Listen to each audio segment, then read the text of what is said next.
Hello guys, welcome to Fully Loaded Library Science Summary. We are now in the body series and we're gonna take a look at the excretory system. We have to take a look at the heart and blood first. So the parts of the heart are the right atrium, right ventricle, left atrium, and left ventricle. The way blood flows in the heart is the blood will go through the superior and inferior vena cavas, and it will go in the right atrium through the tricuspid valve and to the right ventricle. From the right ventricle, it will go through the pulmonary valve to the pulmonary vein. It will use the pulmonary vein to go to the lungs.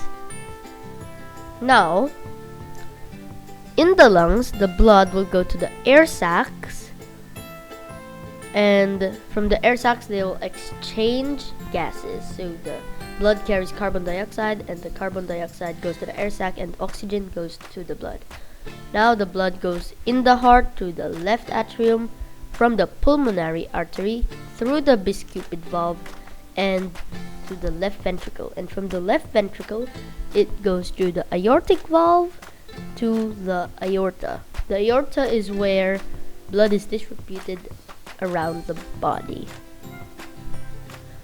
Now, we have to take a look at what is inside blood, because blood is not only blood cells, it's 55% plasma, which is 8% of it is waste and 92% of it is water. And then the 45% are the blood cells.